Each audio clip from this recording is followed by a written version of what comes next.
absolutely going to cover this one because this is a man from Orange County who is discussing LA progressive politics, and I have knowledge in both of these areas, so let's go. Kayla Asata, and I'm a trans person from Hawaii that lives in California now, so that's what the 808 area code is. So Kayla from Hawaii and California. Yeah. So I definitely see... and important to note is that we actually have very strong transgender activists in Orange County. We have quite a few. And so, Kayla, if you do happen to see this video, you should, if you're not already doing it, you should be participating in Lavender Dems.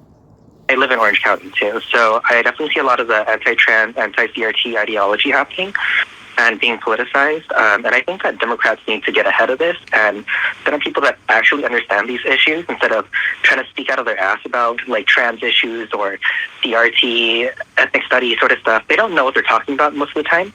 But I digress. The reason that I'm calling in today is about the progressive and anti-incumbent wave sweeping through LA and the 29th congressional district in particular. Did you hear that the congressional incumbent is the mentor of the racist Nydia Martinez and how the incumbent was setting her up to replace him?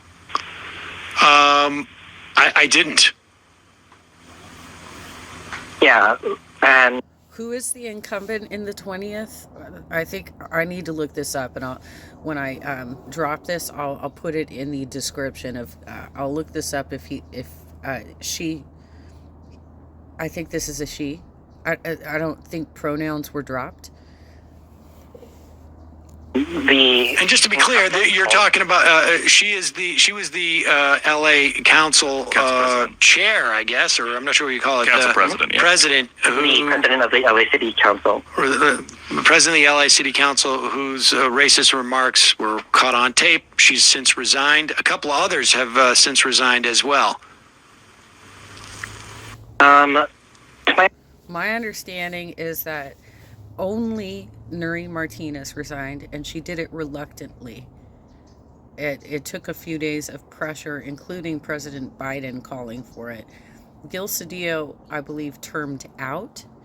Kevin has said that that if his district wants to recall him, then that's what would happen, but otherwise he will represent because they elected him. And the fourth person in the conversation was, I believe, Ron Herrera, who was a labor leader, and he did step down.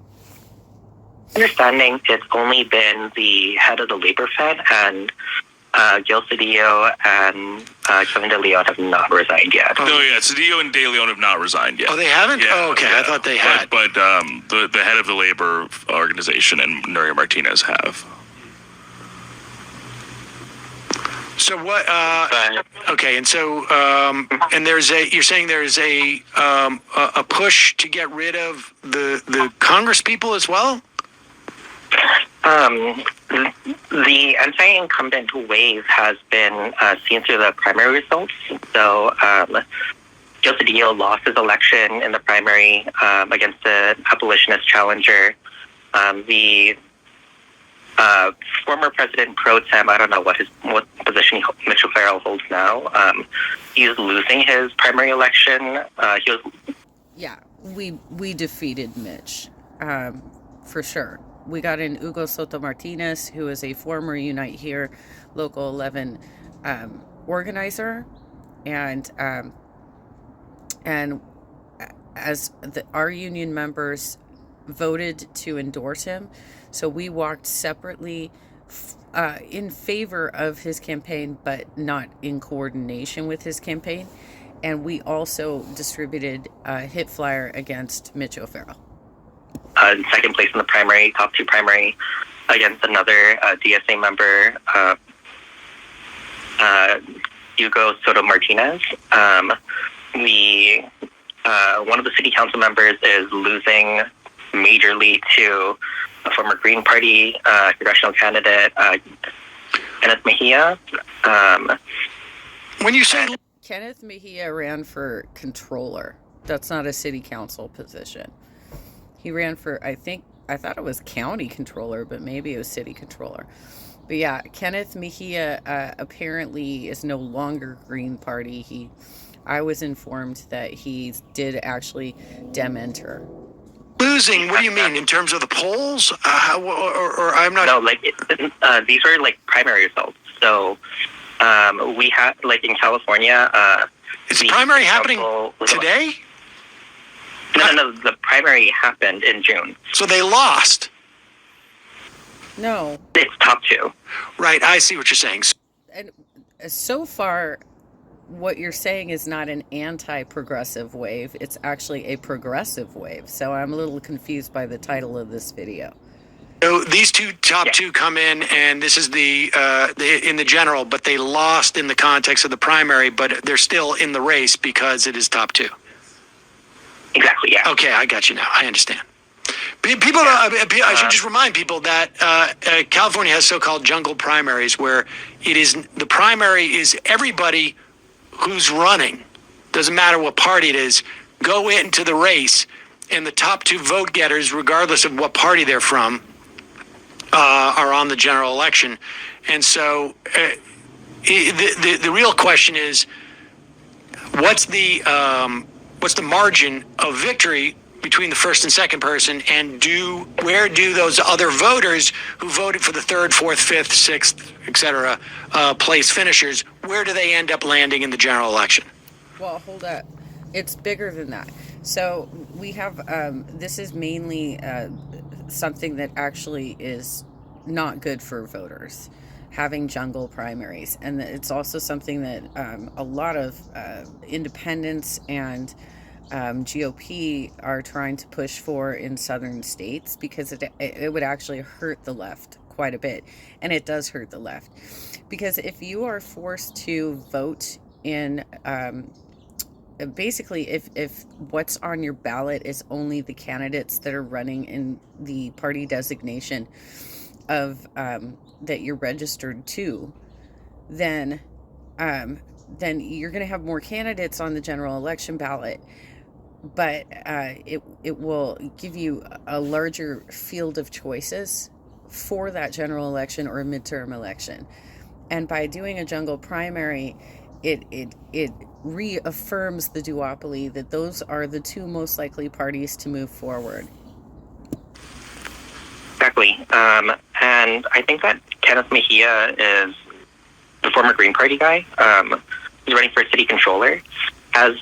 He's been running a lot of billboards all across the city about, this is how much money the police budget takes up, and this is how much money goes to homelessness. Is this really a good reflection of our priorities? We are an over-policed city, and homelessness is rampant.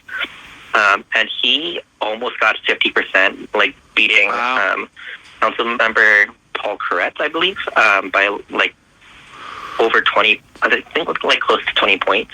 Well, Kayla, I'll tell you what. Will you, if you have any good articles on this that you can send us so that we can get a sense of this and know what to look for Tuesday night with the assumption that maybe a bad one that we're... Sam, come on. Aren't you guys all broadcasting from LA or something? I don't know. Maybe you're in New York, but you're deeply involved in politics. How could you not know what she's talking about? How are you unaware of these particular victories in Los Angeles? And why did you title your video Anti-Progressive Wave when clearly she's talking about progressive wins? What are you doing with this? Still conscious by the time we get results back from California. Send that to us, and it'll be helpful. I mean, I just don't... obviously, LA's a big city. You posted this 15 hours ago. When was this recorded? You're acting like it's election night or something. This happened weeks ago. It had to, we already, oh my God, even. This happened weeks ago. How old is this video, and why was it just posted 15 hours ago? It's an important state, but I don't get that granular in following it. But if you have an article or 2 you can send us, that would be great. Yeah, absolutely. I'll send you over some articles, and I'll send you over some of the allegations about the congressman in the 29th congressional district who was accused of sexual assault of a minor. Oh, geez. That's Tony Cardenas, right? Yeah. Yeah. He was accused of grooming a minor, drugging her, and the only reason that the allegations were dropped was because the plaintiff's lawyer was Lisa Bloom, who defended Harvey Weinstein. Oh, jeez. All right. Well, I appreciate the call. Send us those articles. Thanks, Kayla. Wow. I just don't, Sam, come on. Not only is this old news, and you just posted it 15 hours ago on really? Like on Thanksgiving this got posted? You've got it mistitled. It was a progressive wave. It's not an anti-progressive wave. We had several victories in Los Angeles. And a lot of that had to do with the hard work of organizations like Unite Here Local 11 and SEIU that used their field packs to canvass those neighborhoods and groundworks. Those canvas operations helped to flip those districts. But the fact that you don't know, this is weeks ago. I'm so confused by this video and why it's mistitled.